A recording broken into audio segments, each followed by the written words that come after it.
Review question number 10. Value of money here. Find the future value of $12,500 placed in an account earning 8% per year for 6 years if the interest is compounded in 4 different ways: annually, semi-annually, quarterly, and monthly. All right, let's first talk about what the end value is going to be on all of these. Remember, we're going to need that. Actually, before we do that, let's remember what the equation is. A equals P times 1 plus R over N to the Tn. All right, so there's our equation. Let's talk about the n's then next. Annually, n equals 1. Semi-annually, n equals 2. Quarterly, n equals 4. Monthly, n equals 12. All right, so we're going to do this equation 4 times with different n values. That's the only thing that changes, though, in A, B, C, and D is the n value. All right, so for part A here, we're going to have our A equal to 12,500 is the P. 1 is 1 plus R is 0.08. N is 1 in the first equation. And then we're going to have Tn, so the time in years, so 6 times N, so 6 times 1 there. That's going to give us our first day. Let's get these set up and then we'll go back and calculate. All right, for part B, once again, A equals 12,500.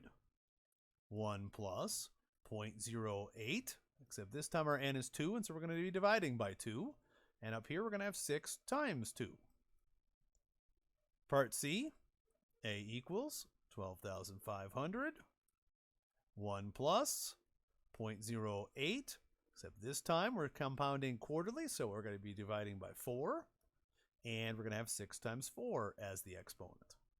And then finally for part D, we're going to have A equals 12,500.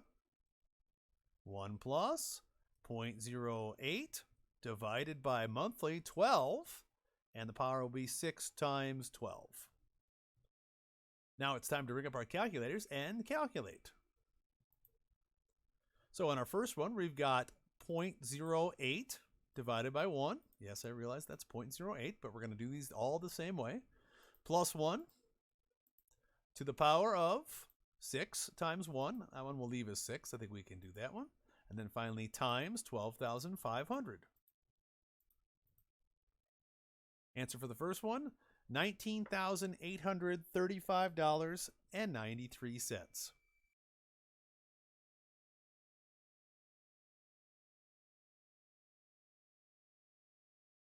All right, let's do the next one. Bring the calculator back up here. Again, clear this off. We don't need this for this next one, so let's clear this off so it doesn't clutter up our results. We're going to take 0.08. We're going to divide that by 2 this time. Then we're going to add 1 to that.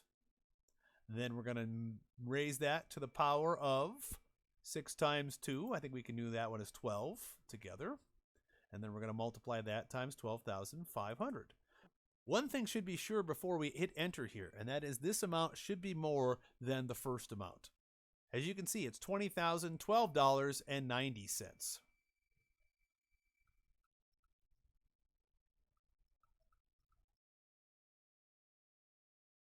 Make sure you give it that $sign. That's part of the answer. It gives it context.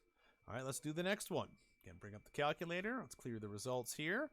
And this time, again, we're going to start on the inside. We're going to take 0.08. We're going to divide it by 4. We're going to add 1.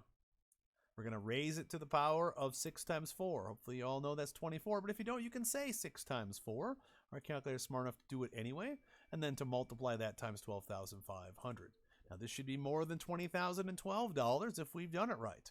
If we haven't, we'll know. Obviously it is more than $20,012. It's $20,105.47.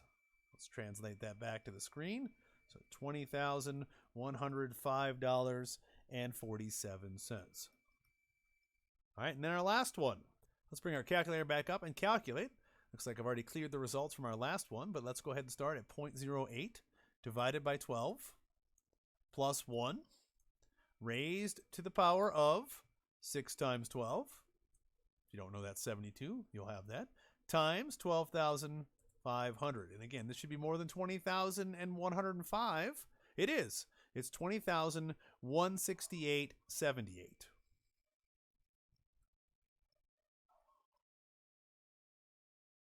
And there you go. We've just done review question number 10.